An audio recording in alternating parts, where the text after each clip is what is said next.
to attend?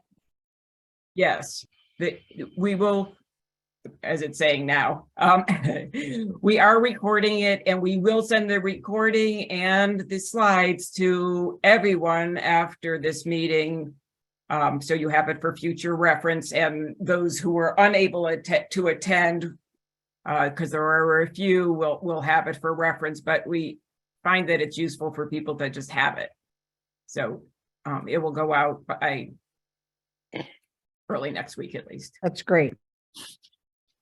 Oh, thank you so much. Happy New Year to everyone. Welcome. Thank you for joining. Members are still joining. We have a few more. We should get started in just a few minutes.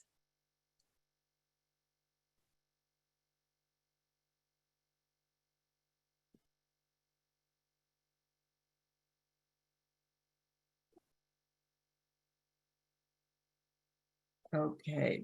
The flurry of activity seems to have stopped. Yes. So I'll keep watching for people to admit, but we have 103, which is close to our total. So why don't you go ahead? Yeah, why don't we get started? All right, thank you, everyone.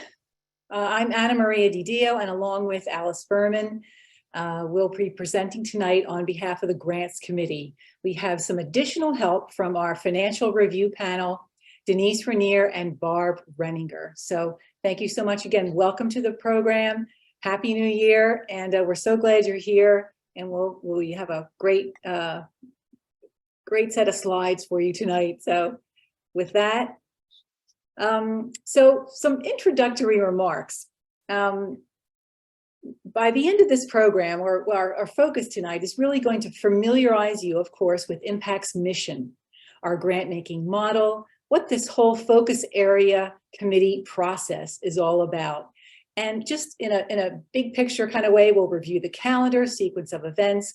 But before we get started, we have some introductory remarks. It's always good to know who your leaders are. And I'm thrilled to introduce Julie Orts, who is the president of Impact 100 Philadelphia. And she has a few things to say, and then she'll be introducing Kim Kern, our executive director. So Julie, would you like to talk to our group? Sure, thanks, Anna Maria. It's really nice to see so many people on Zoom tonight, some familiar faces and some are new to me. And as Anna Maria mentioned, I'm Julie Orts. Before tonight's training begins, I wanted to thank you all for being members for our 15th year of grant making and for volunteering to serve on a focus area committee this year. While taking part in our collective grant making process is a rewarding part of being a member of Impact 100, I wanted to take a moment to express appreciation for the time and energy you're all giving to participate. And now I'd like to cede the floor to my colleague from the Hawthorne neighborhood, our executive director, Kim Kern. A little inside joke there that we didn't get. No. I think she's mimicking activity on maybe the floor of one of our houses of government right now. Exactly, a little current events. Thank you, Julie. It was weird when you wanted to know where my neighborhood was. Thank you, Julie. Thank you all for being here. I am Kim Kern. I'm the executive director of Impact 100. And I've been with the organization for about 18 months. And one of my first things that I learned about Impact, and one of my favorite things, is that we always orient ourselves to our mission as we embark on work in front of us. And whether that's our grant making process or simply a board meeting, it's a moment for us all to remember what brings us all together. So in front of you on the slide is Impact 100's mission. And the words there just make me swell with pride every time that we're engaging women in philanthropy collectively with an eye toward making the world a better place, addressing unmet needs in this region that we care so very much about, and doing it through support of nonprofit organizations that maybe aren't always on the radar or perhaps are not the ones that we would normally think of when we think of our very important focus area committees. And that our vision for the world as we leave it, or what we contribute to it, is that we're creating a community that's more just, equitable, and healthy for everyone. And I just think that the idea that this group, as well as our full membership this year, are coalescing around these wonderful concepts is such a wonderful thing. And well, let's just say that I think other groups in our nation could learn a little bit from us. I will also be driving the slides this evening. So Allison and Maria, please do not hesitate to say advance the slides, Kim, and thank you all for your patience if I do that as flawlessly as maybe I would like. So I think that's all you needed from me. Is that right? Yes. Okay. Thank you so much. Oops, there you go. Okay, so with that, we'll focus a little bit on Impact as a very wonderful organization since, as Julie mentioned, 2008, 2009, our 15th year. We have over 4.481 million in grants across 5 focus areas to 71 nonprofits. So 34 high impact grants of $100,000. So the membership is varied and living all over, branching out from the burbs back to Center City and out again, and our ages spanning 6 decades.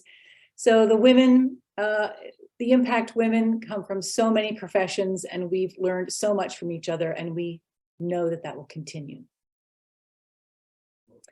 So there are 2 programs that you should be aware of as far as Impact goes, and that's first Young Philanthropists. That's women 21 to 35 who are full members, but pay half the membership contribution. So they participate in the proposal, evaluation, have their own education and social sessions, and it's just a terrific group. Each summer, Impact 100 invites a group of women 25 to 35 to join the organization called Founders Fellowship Program.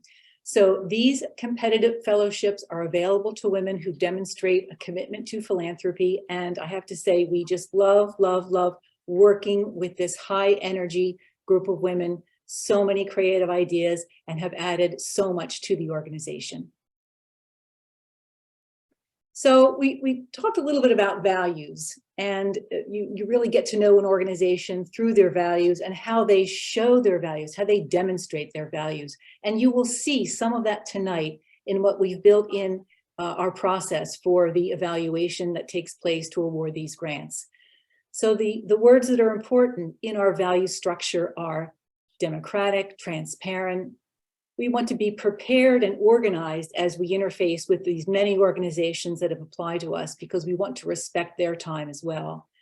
We want to be welcoming and inclusive, and as well as acting on Impact's behalf. Keep that in mind as you take on your duties as part of your FAC responsibilities. So this is our grant making model at a high level. Perhaps you've seen this slide before. You know that members start with a contribution. Additional donations are always welcome and desired. Membership closing November 15th, with the grant pool announced early December.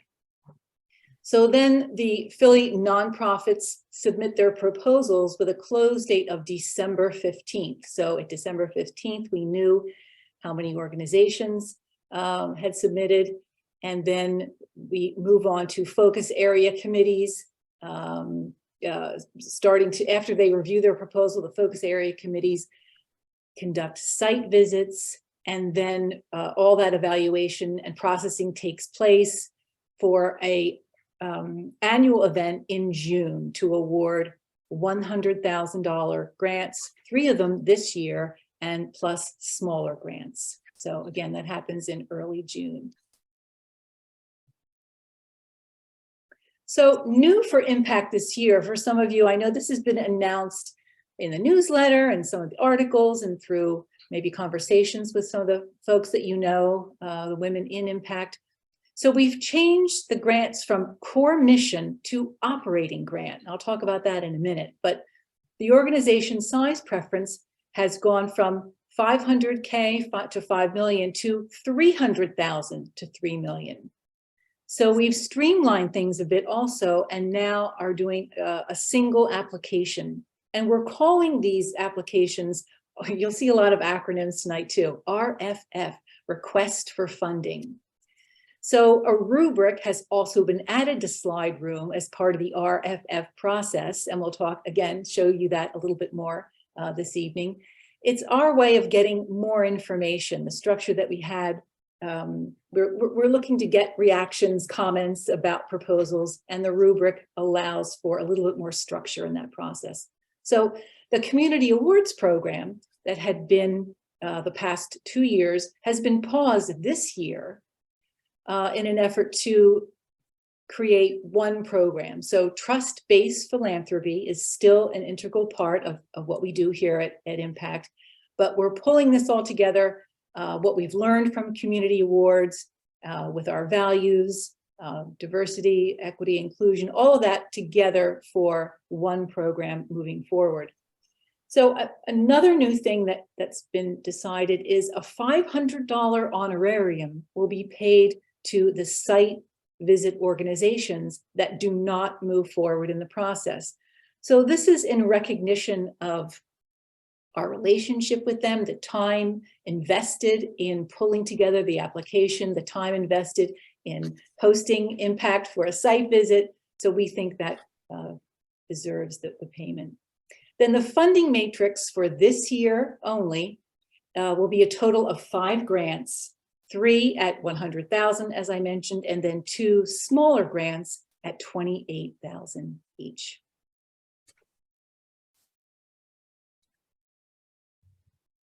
Okay, so I mentioned before that core mission has evolved to operating grant. So what does that mean?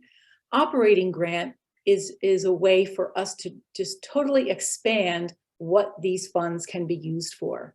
And that's programs, services, infrastructure, administration, special projects. It really is just, again, it opens the door for many other things.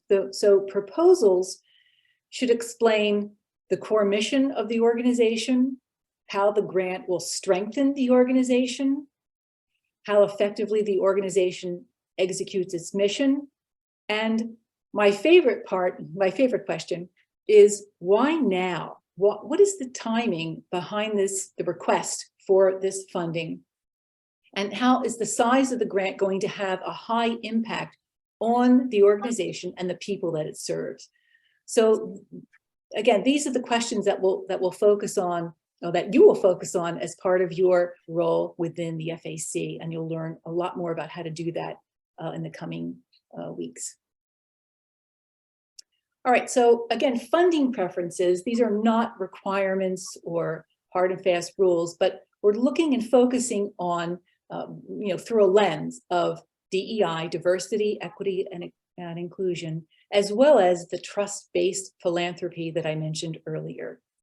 So organizations with that budget limit, 300,000 to 3 million, and then having programs or services that target underserved population, as well as a staff and board reflecting the demographics of the population they serve.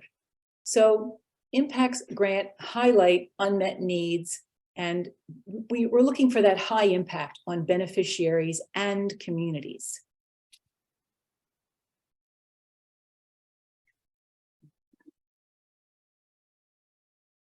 Okay, so a little bit more about DEI.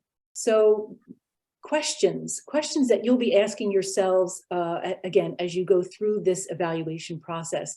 Does the organization, the board, the staff, the volunteers reflect the population served? And by that we mean, what is the gender, race, national origin? These are things that you're going to be looking for as you evaluate proposals. Pay attention to how the RFF is written. Examine your personal preferences. If the proposal, if the request for funding is focusing in on an application on a population that serves, for instance, incarcerated individuals, those with addiction issues, do you favor one over the other, or do you have a preconceived idea about these sorts of things? These are tough questions that you're going to ask yourselves, And, you'll work this out with your FAC chair. We're looking for your input. We're looking for your reflection as you read through these proposals. All right, so organizational eligibility. I'm going to turn this over to our financial experts. For Denise Renier will be up first to talk about what we are looking for as far as eligible organizations for Impact 100. So Denise. Thank you, Anna Maria. Thank you very much. It's nice to be here with all of you. I represent, along with Barb Renninger, a group of 13 members who have raised their hand and said that they want to play a role as being part of the financial review panel. So if you're new to the organization, just knowing that we're out there, we're going to explain what our role is. But we're starting with organizational eligibility. These 5 requirements have been around for quite some time, but we're using a different process this year. And the process is that at the outset of the request for funding, we already screened the responses to find out whether or not an applicant attested that they meet these requirements. So those who have already attested that they meet these requirements are the ones that are coming to you. So you don't need to do anything in terms of looking at these. They've already been taken into consideration. The next one is what impact will not fund. Now, in this case, we generally rely on everybody who's reading to just kind of keep these in mind as you're looking at an application. But each request for funding, when it's reviewed by the financial review panel, will also be in our sites. So we will be looking at, is there anything kind of buried in their financial information that maybe suggests that there's a private foundation connected to them, or their money might be used for something that is on our non-fundable list. So your work and ours will collide there. You don't have to look real deep for it if you don't want to, but you're welcome to look for it. We will be looking for it as well. And with that, I'll turn it over to Barb, who will explain the financial review panel's responsibilities. Thanks, Denise. And again, hi, everybody. It's great to see so many of you, in air quotes, see so many of you tonight. I want to talk just briefly. Many of you who are obviously veterans know all about this, but the financial review panel is an integral part of the impact review process. And we are trying, even this year, a little bit more to stay in the background. The information, we are looking for organizations that fit our requirements and, have the financial wherewithal to accept a $100,000 grant. And so that's what we're looking for, but we are not looking to be the final determinant on the decisions that an FAC makes. So we're going to provide you with information, and but we are not going to be the people who say, yes, this is the best organization, this is not the best. That is up to the FAC to decide, because after there's a baseline of financial stability, that's going to be up to your judgments to decide, who the best applicants are for the best organizations who could receive one of our grants. So what we do, as Denise said, we do an initial eligibility review, and that has been completed already. So when you look at the applications that are in slide room for your FAC, we will have already done that initial review. What we do next is we will participate alongside with you in this first meeting. And when we next meet, after everybody has reviewed all of the applications, all of the RFFs for each FAC will choose 8 to 12 of those RFFs at meeting number 2. And after that, the financial review panel, we have 2 or more FRP reps on each FAC. We will create a report, and we will tell you what we have found in terms of financial stability, long-term viability and the ability to handle a $100,000 grant. We will report those to you before the third meeting so we can incorporate that information into our discussion at that meeting. As I said, this is not the be-all and end-all. This is one component of what we will discuss. We will highlight any red flags that we see that indicate there's financial weakness or areas of concern. We will reach out to each applicant where we may have questions and get explanations and dig deeper and, make sure we really understand their financial situation. And then there is going to be a second rubric for you to complete. Anybody can do it who wants to. There are some basic financial questions in the RFF, and we will provide you with some additional ones. And we invite everybody to complete the rubric, and all of your FRP members will as well, as you prepare for the third meeting. I just want to stress here that your fellow FAC members, those who are FRP members, are just members of the team, just like you. They don't hold any extra sway, nor any lesser sway. So we encourage you to reach out to them if you have questions or concerns, and but they will be full participants in your meetings. So I'm going to turn it back to Anna Maria. Thank you so much, Denise and Bar. That was great, and hopefully everyone will see the care that we've put together to take each aspect of this evaluation process. So let's dig a little bit deeper into the focus areas. So many of you are familiar with these already. This is a graphic I'm sure that you've seen before, but we've revised these definitions a little bit this year. We've added some things. So why don't we go to the next slide? I'll give you a chance to read through. I won't read these all out loud, but as opposed to just a phrase or a couple words, we're trying to, again, give put a little bit of meat on the bones here and describe these FAC areas just a little bit better, give it a little bit of depth. So arts and culture, and again, I won't read through them all: education, environment, family, excuse me, and health and wellness. So all of you have signed up for one of these FAC areas, and I think education was the largest group.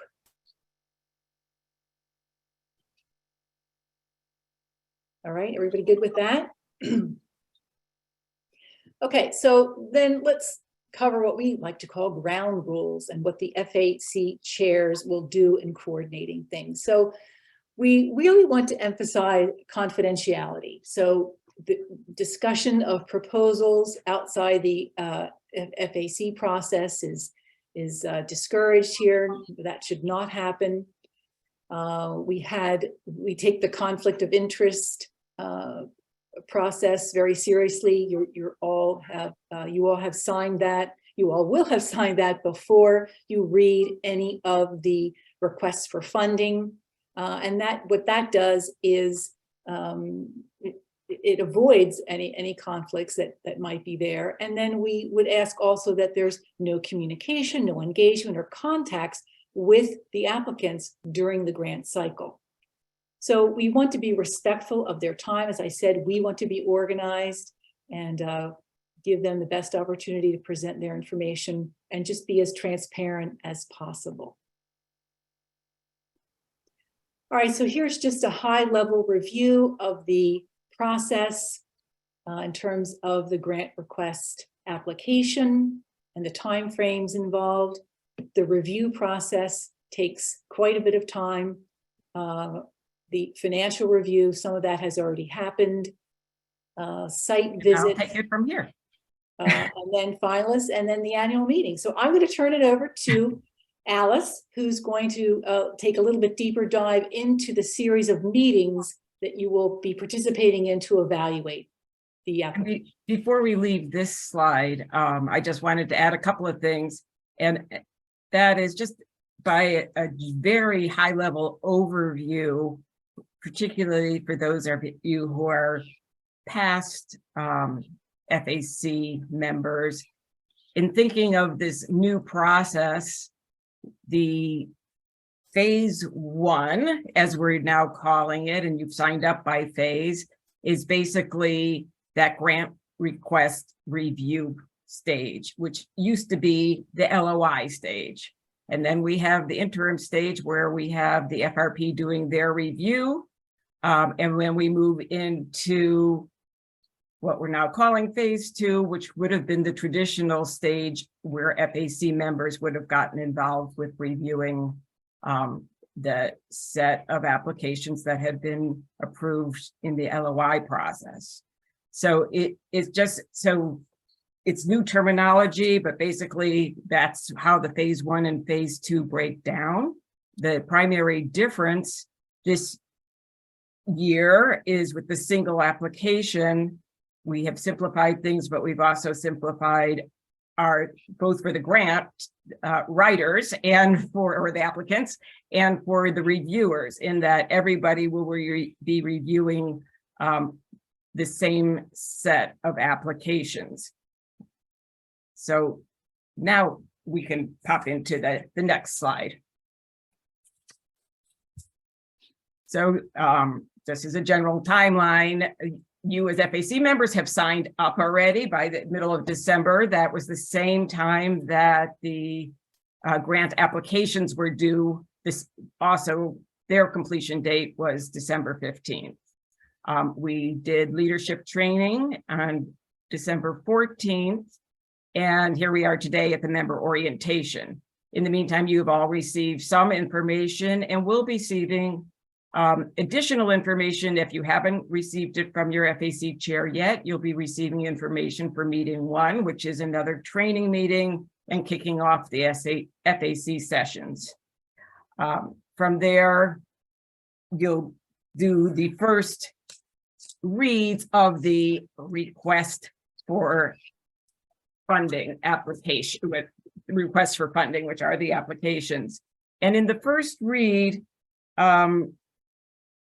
you will have had information in a packet from your team leaders or your FAC leaders that gives you information on the rubric, on criteria, some tip sheets, information so that you're prepared to come into this meeting for training and then go through your first reading. All the proposals are broken down into 1, 2, or 3 teams, depending on your FAC.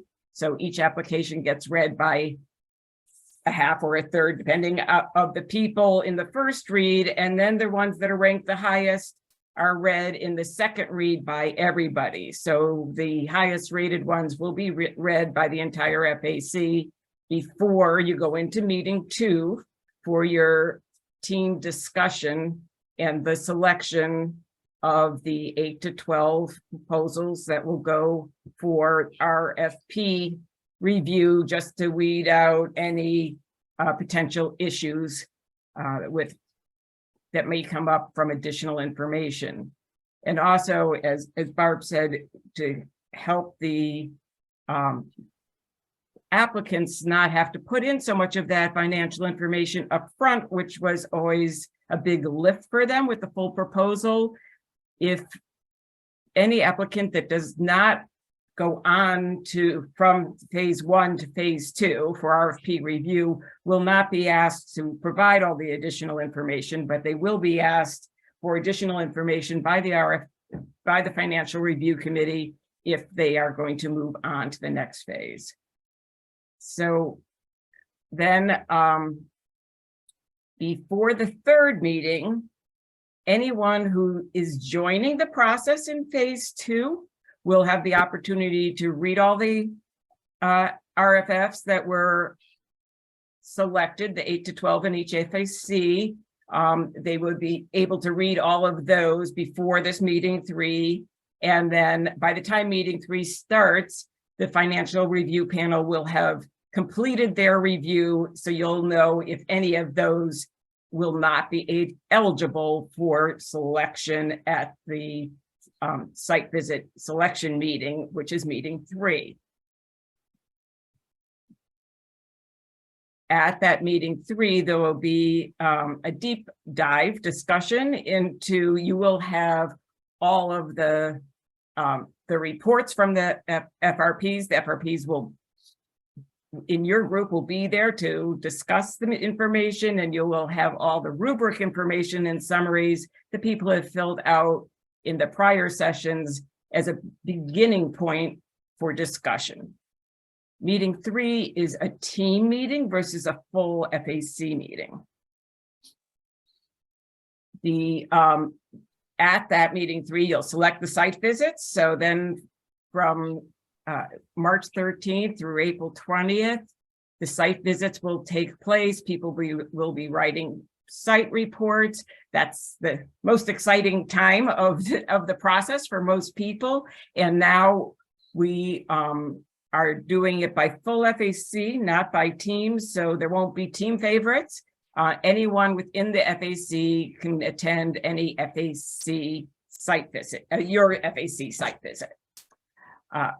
And then after the site visit period closes, you'll go into meeting 4, at which all the presentations from the site visit reports will be presented. There'll be questions and answers from those people who attended the site visits. And again, you'll have all the report information available. If there are financial questions that came up at the site visits, the FRPs will have addressed them and be able to respond at this point. And then you will go into team breakout rooms to further discuss each of these options. We are not picking at meeting 4 for final selections, but we are reviewing, contemplating, maybe weeding out the the weakest candidate if there's agreement. And then we have a period to go and do independent research, due diligence, check the websites, check anything that might have come up during the site visit or that you hadn't realized in the reports, and then come back to meeting 5 to do the final selection. And it's at meeting 5, we'll select the finalists from each FAC, and then that will form the ballot for the annual meeting for the whole membership to vote. So to review the proposals, we will be using SlideRoom, our online system, which we have been using for many years. It's very user-friendly. If you have not used it before, you're a first-time user, after you've signed your conflict of interest, which hopefully you will have done by tonight since it was due today, but certainly by Monday before your first meeting, you will receive, you can go on and you'll receive a password using your email address. Once you're in there, there's an online help icon, which is very useful, but there was also a SlideRoom user guide that we provide a link for, which if you haven't received the letter from your FAC chair yet, you will before Monday, and it will have that link to the guide in it. There are a few things that are a little bit different this year, so we'll present those as we move forward. When you go into SlideRoom, you will pick your FAC, and you will see all of the proposals there, and you can read through them. While you're reading, or to facilitate, as you're reading to help you evaluate the proposals, you will have materials provided. And again, those links, most of them have been or will be sent within the next day or so to you from your FAC chair, that has the impacts, eligibility criteria, and funding priorities, which Anna Maria reviewed in the beginning of the meeting. Your focus area specific definitions, again, clarified there as they were earlier in the meeting. So you can be looking at the definition as you're reading through to make sure that as you are reading, the proposal you read fits your focus area criteria. And then you'll have the slide room rubric for evaluation and comment. We've always had in slide room a place where you can make a comment and do a overall rating for the whole proposal. But what we've created these rubrics to help online have a way to, as you're reading, each of the primary criteria that we set are there, so you can rate each one instead of just an overall rating. So things that are important to you, you can rate the highest or lowest, and consider that as you overall rate the group. And then at the end, you'll be able to say whether you think this should move on to the next phase. I will show you an example of a rubric in a moment, since I know none of you have seen them, and it's new this year, and everybody will do rubrics 4 times during the process, or possibly 3 times, because one of the 4 is the FRP. So the first and second read, there's a rubric so that you can evaluate as you're reading, and then as you maybe reread it the second time, you can change that rubric to rate it. And then that will be in meeting 1, and then in phase 2, in meeting 4, you're able to rate again after the site visits. So it's a way of seeing and being able to evaluate with the same criteria each time you're reading the application, and also then for us to have a bit of a record of how people felt about each one and what was important to our members as they read through. It is not a numbers game, though. Somebody could rate a 2 and still be the finalist, because the discussion is really what's important to us and the consensus decision. And things always change from when you're reading on your own versus having a group discussion. People bring up points that you haven't considered, or somebody did research offline that they can present to you. And so the numbers are a starting point. They are not the end all. And then there's the evaluation tip sheet, which is additional information for you to just basically take notes on. And the tip sheet is considerations for additional funding priorities that are not necessarily criteria, which is, does the organization meet the needs that are compatible with the focus area?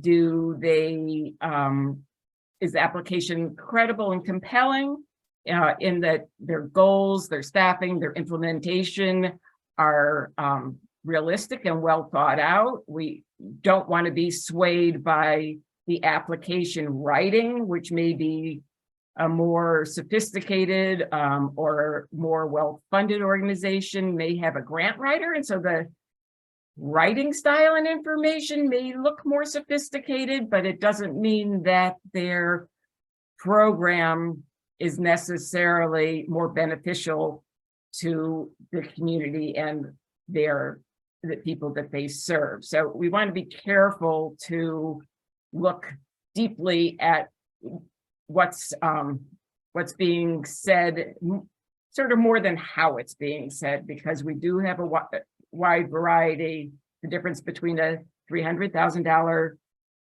budget organization and a $3 million organization means that their ability to detail the grants and spend time on them may be a little bit different, but it may mean that makes an even bigger impact for, of what our funding could do for them. So just considerations. And then to what extent does the grant impact its beneficiaries? Does it advance the field? Does it strengthen the organization? Does it strengthen the community that they serve? Does it strengthen a particular set of beneficiaries or the community that they're in? Does it help Philadelphia and its 5 surrounding counties? And then what are the ripple effects?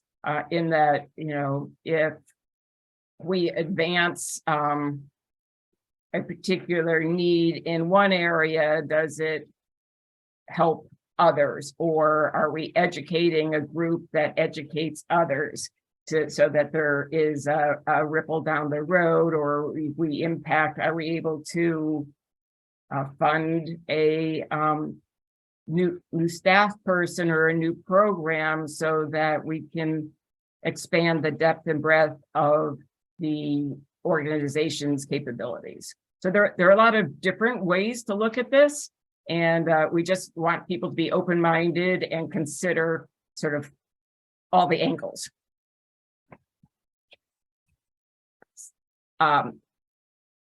The requests for funding are relatively brief, so they don't have a lot of space and a lot of questions to put every bit of information in. There is critical information that are in the funding proposals, but there's additional resources out there. So the organization's website is always very important. It might tell you some good stories about things that they've accomplished in the past, the people that they serve, the people that are providing the services, their volunteers.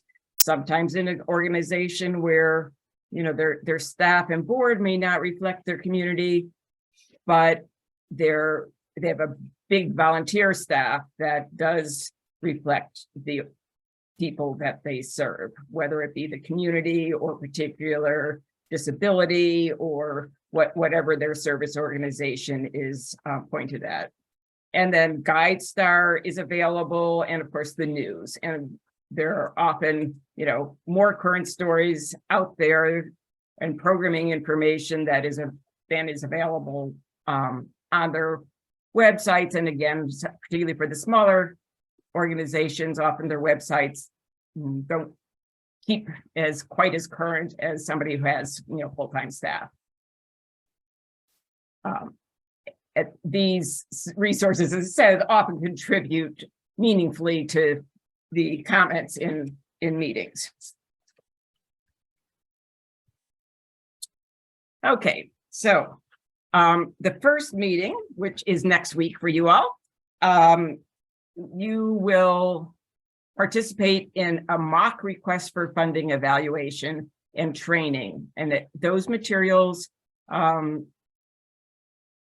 will be sent to you probably by the end of the day tomorrow by your FAC chair. So you'll have the mock proposal to read in advance of meeting one. And along with the mock proposal, you'll receive information about the evaluation, how to evaluate. At the meeting, you will learn how to use the rubric in Slide Room. You will learn about the two-step reading process in more detail, where you will be assigned your first set of RFFs to read. Again, if there's, for example, there's 2 teams in your FAC, you'll all be together, but each team will be assigned half of the proposals to start with. You'll read them for the first couple of weeks, and then the ones that are rated the highest will be assigned to the other half of the group in the second read. So by the time these meetings are over, everybody will have read the highest rated the highest rated RFFs. Now, this is an image of what that rubric looks like that you will fill out, because you will fill out a rubric both for the first read and for the second read. And so you can see what the questions are. This is really like a screenshot from Slide Room of what this will look like. And you can rate each of these criteria: the mission, their programs, their services, which they explain in their in their RFF, the people who they serve, who is on the board, who's on the staff, who are the volunteers, do they make DEI, diversity, equity, inclusion, efforts, and are they acknowledging it if they don't appear to be diverse at the moment? That is often the case. It's a work in progress. So, look to both what it looks like on the surface and what their intent is. And then why now, which is always an important piece for why now? Why does our money make a difference to them right now in their programming, in their services, either in what's going on in the community or in their particular stage of development in their organization? There's lots of reasons why it's more compelling now than some other time to give to a particular organization, especially when it comes down to, you've got 5 great organizations. The why now statement by them may be the compelling thing that makes them go to one side or the other in terms of your ranking overall. And then that's the next one that, is it just a preliminary assessment, yes or no? Should this go on to FRP for review, which means that it would go into consideration for a site visit.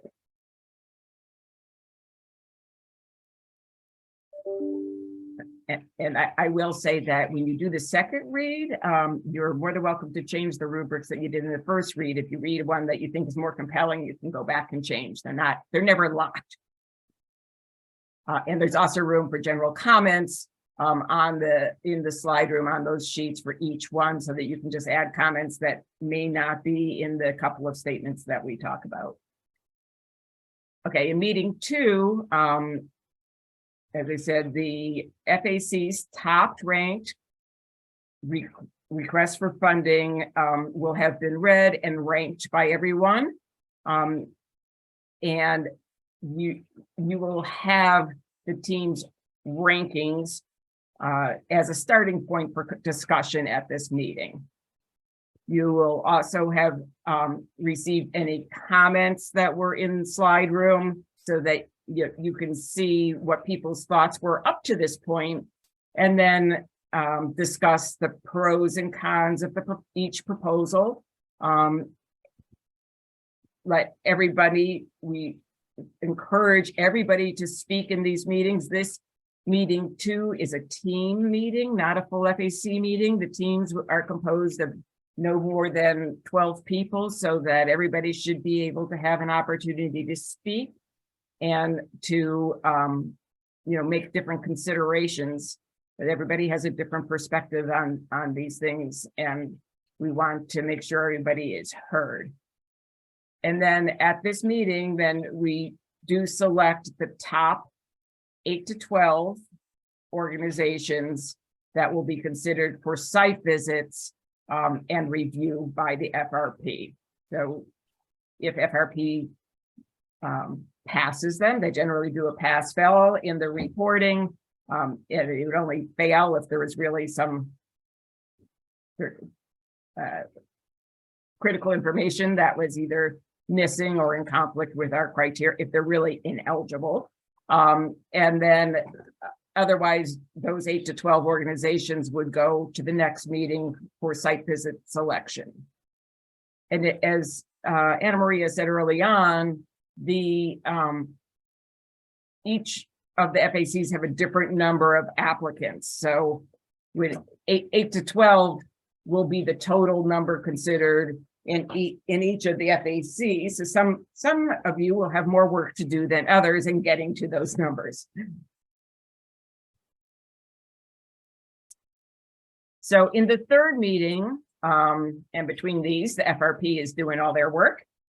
In the third meeting, we'll do the site visit selection. Again, before the meeting, you'll have the read and received the request for funding selected from meeting 2 at the end of phase 1, those 8 to 12. You will have received the rubric ratings and comments from all of those that happened at the end of meeting 2. as well as the FRP review their rubric ratings and the pass-fail status.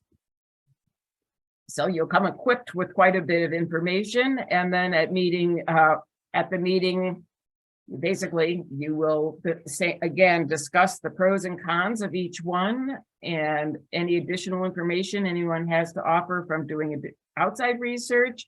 And then each team will select 3 to 4 of the most compelling organizations for the FAC to go to site visits of. And you will select at that meeting also site visit leaders for each organization. Typically, the FAC team leaders may lead those meetings, but they do not need to lead them. And we will do a total of 3 to 5 for each FAC. So people who want to lead a site visit, and particularly experienced people who want to lead a site visit, are encouraged to step up to that position. And then we have a standard site visit report that whoever is the leader will prepare to present to the team when they come to the next meeting. The site visit reports will be available to everybody. And one of the people who attends the site visits will present at meeting 4.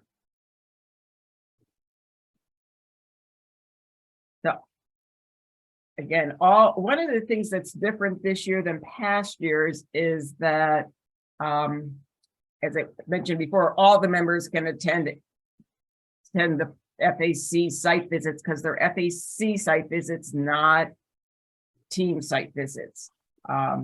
Each team has selected 3 or 4 to go on site visits for the first in meeting 3, and the FAC chair will compile those to a list of 3 to 5. We know there always overlap because the top ones are clearly the top.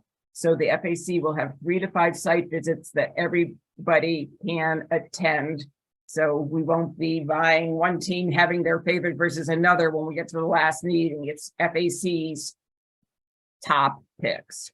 There will be opportunity at the site visits.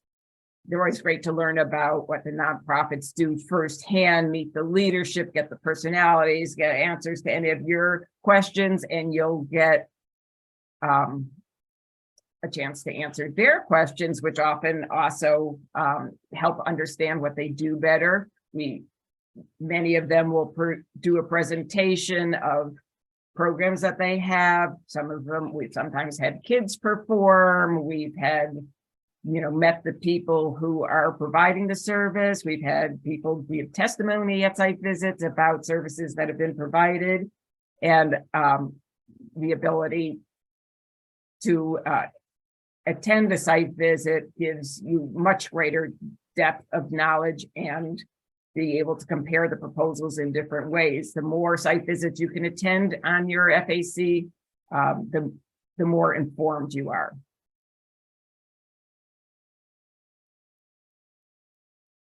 And that will prepare you to go to meeting 4. At meeting 4, before the meeting, you will receive all the site visit reports and have the opportunity to reread the 3 to 5 finalists' requests for funding and the associated rubric information. And then at the meeting, you will be a full FAC to have their site visit reports presented to you by the site visit leaders, and that any further FRP findings are reported, any further research by any of the team members, and then go into discussion.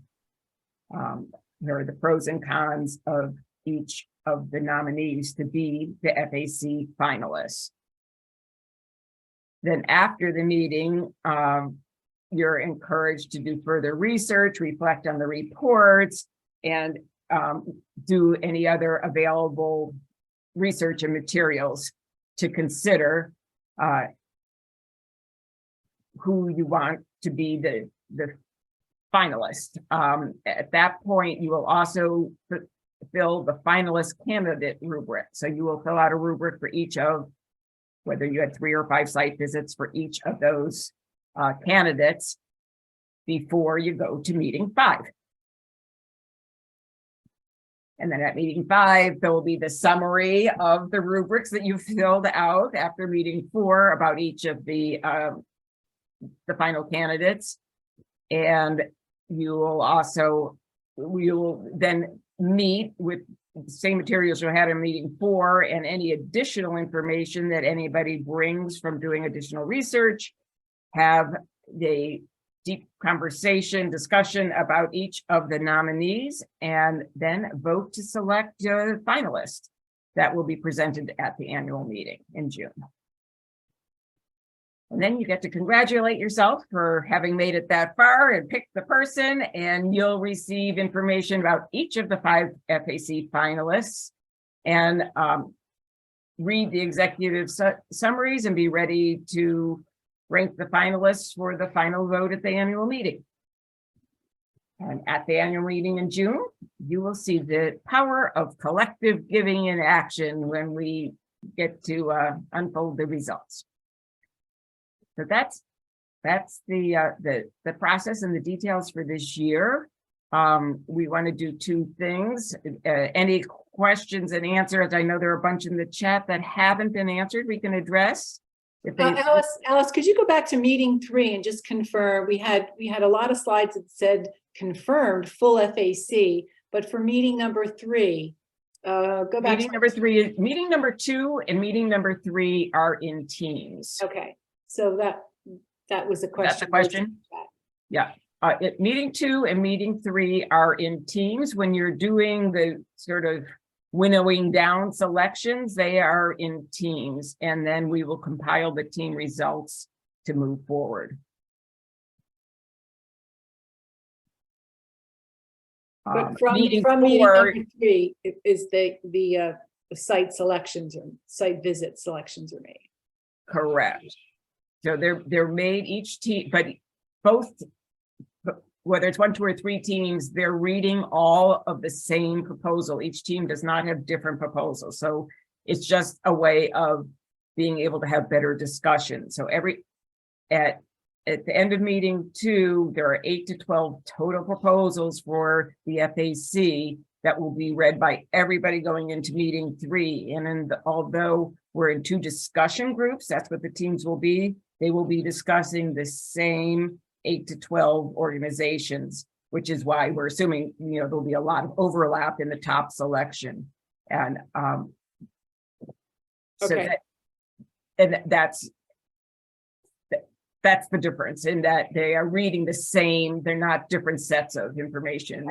They're 2 teams for smaller discussion groups. So there's also a question about Slide Room. Does Slide Room maintain the history of everyone's rubric, or is it only the most recent version?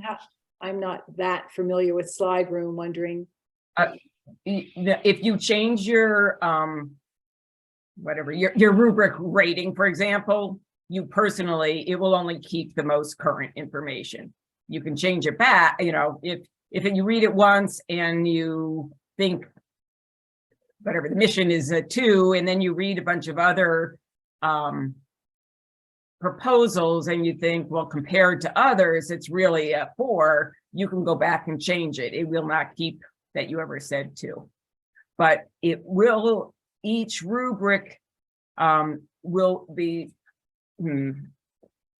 there's separate rubrics for reading 1 and reading 2. So what you said in reading 1, when that's finished, will be maintained. What you say in reading 2, the second time you do a different rubric for reading 2, and then it's like a start point. We'll have reading 2, and then at when we get to meeting 4, which is the next time you would be rating them, it's a separate rubric. The questions are similar, but it's a separate rubric so that it will keep each of those. And the FRP rubric, again, is a titled rubric with different questions. So Slide Room will keep each of those different ones, but if you change things within, within the first rubric, it will keep your last rating. Mm-hmm. I hope that helps. And there's a comment about site visits and the organization capability. Yes, we understand that organizations may not have the physical capability for perhaps everyone on the team to attend the site visit, and we would coordinate that with the chair. So Correct. It depends on very much on the group itself or the organization's, what their physical capacity is. exactly. And how many organizations have applied for funding? I know there's been some tabulation, but I don't have that right in front of me. Does anyone know? I believe it's 185 originally, and I think we're down to 174 because there were a few that didn't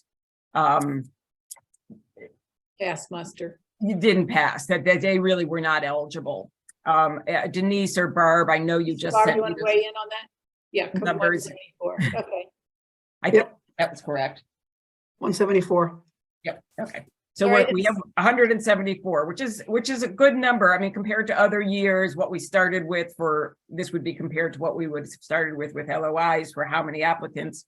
We're in the same range, which is pretty good considering that this is a tough funding environment and people are very crunched right now. So it was for information, and I think Anna Maria, you mentioned it early on. As is typical, the applications are not scattered evenly among the 5 FACs. People self-select where they belong, of course, because their missions are different. And so we had significantly more in education this year than in the others, which has not always been the case, but that's where our top number are, and our lowest number, which has also been typical, is an environment. There's another question about the role of teams, and we touched on this a little bit. I'm confused about the role of teams if they're all reading the same proposals within the FAC. Can you clarify? It's really just to have smaller discussion groups. That's the idea of the team. We're all reading the same ones, but you know, it's hard to have a discussion with 25 people in the room or 35 people in the room in the case of education FAC, because they have so many.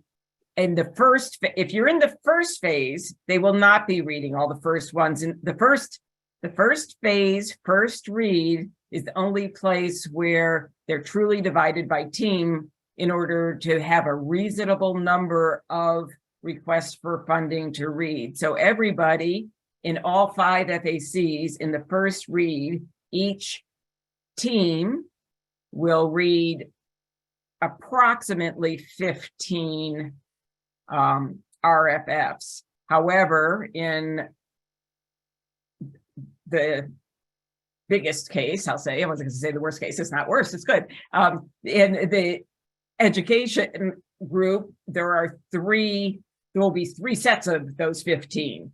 And so that's why a reading one, a third, 15 will be read, 15 different ones will be read by each. And then they will rate them in the first read, and the top selection of those will be ranked, and then the top ones will be read by everybody in the second read. So you might switch, the top ones might be the top ones from one groups, and then that's where you might want to change yours because you won't have read them. That will be the only time that the teams are reading different ones is in phase 1 between meeting 1 and meeting 2. By the time you get to meeting 2, everybody will have had the opportunity to have read all the top rated ones throughout the FAC. Top rated, because in phase 1 you're ranking, so we're trying to cull that list, and so that's what in phase 2, then that's where the switching happens, where people are reading the same. No, between meeting 1 and 2. Between meeting 1 and 2 that happens. Not phase 2. In phase 2, they're only the same 8 to 12 You go into phase 2, which is meeting number 3. I know that's confusing. Meeting number 3, which is where you pick site selections. There's only one set of 8 to 12 RFFs that are being reviewed by everybody, whether They were the top ranked ones. they were the ones that they were the ones that were selected to go on for site selection and RFP review.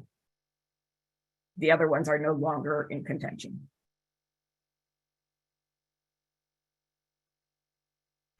So back to the rubric, do only FAC chairs have access to the member rubric input? Who's looking and like tabulating and looking at the rubric input? Everybody is filling out the rubrics. Only the leadership will have the summary, will create the summaries, but they will provide the summary information to everyone, which will have the ratings, we'll have an average rating, and we'll have the comments, a whole list of comments if people have made comments, which is the same as been if you're experienced member, having done the FAC process in the past. In Slide Room, you used to just rank each one 1 to 5, and then we'd have a single rating for the organization and any comments that people made in the comments section in Slide Room. So it's the same thing. It's just instead of one single number, they're rating in the rubric allows you to rate in 5 categories.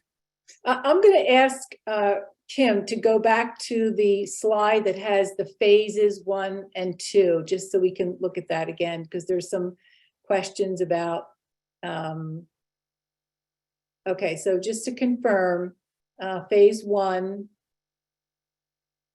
Phase 1 is just meeting 1 and meeting 2, which was the same as the old LOI process, where we're widowing from every single application that has come in that meets our general eligibility requirement to the top 8 to 12 to be considered for site visits.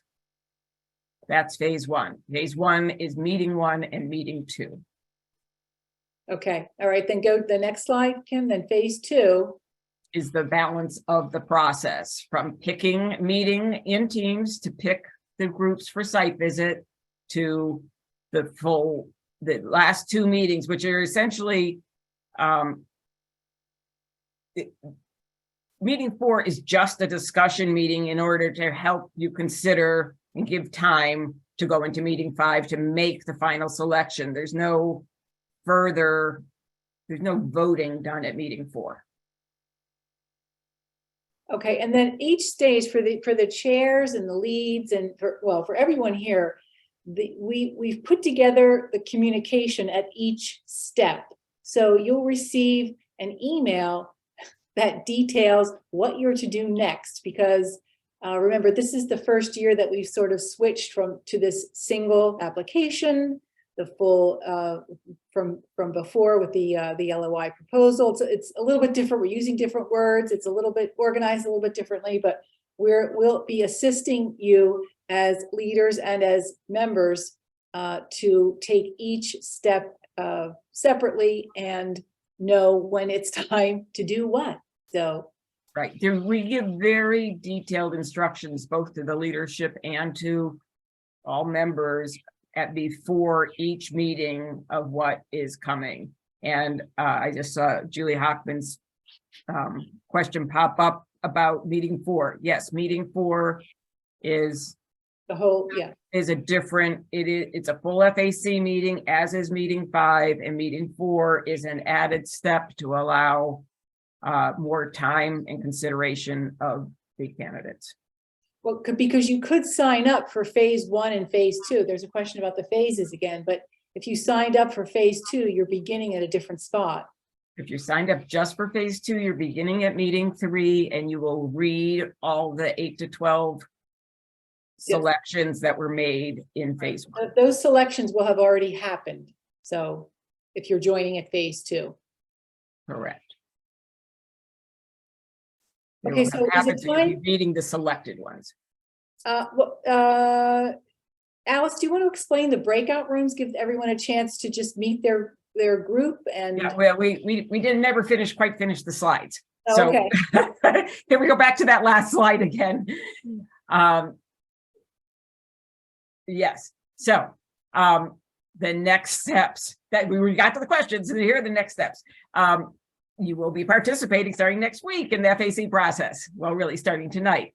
There are optional question and answer sessions that we will have. The exact dates have not been determined, but they will happen at critical phases along the process, so that if something's unclear, like for example, before the site visits, we'll have just an open meeting where Anna Maria and I, and most likely Marcia, or an expert in a particular area, will be available just to answer questions from any of the FAC members about how, what's expected at the site visit or filling out the report. And before that, and probably more critically, some in the process, probably late January, we'll have a Q&A session available, and we'll send out a note saying this is when it's going to be online, where we'll just be there to answer any questions about the rubric that you might have as you're filling it out, or what are the criteria. We can discuss that a little bit in a sort of a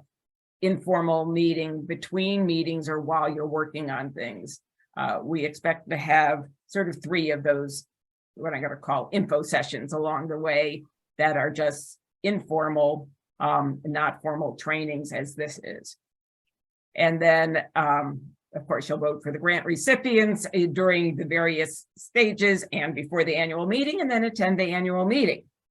So in this meeting, all FAC members are present. So we wanted to just give you a chance to see who's in your FAC, and how many people are in your FAC. I will say that there are, just so people know, there are 3 teams in education, 2 in arts and culture, 2 in health and wellness, 2 in family, and 1 in environment.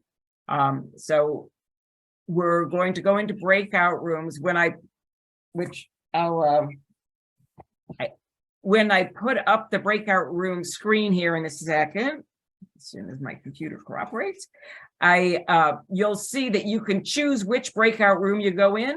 They have on the screen, you'll see, there you go.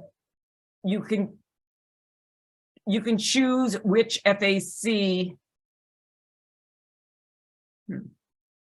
You used to be able to.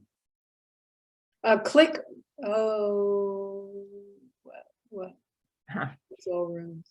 Yeah, Go page down to the entire list. I did. So if you go down to the bottom of the list, you'll see you can join. I don't know if you can't see my screen. You can, at the very bottom of the individual list, you can see there are boxes that say join in blue that have each of the FAC names in there. So scroll down to that bottom of that options list instead of looking at your names, and then hit the room that you want to go into. So if you're in environment, join the environment room. If you're in arts and culture, join the arts and culture room. And you can go ahead and peel off into your rooms now.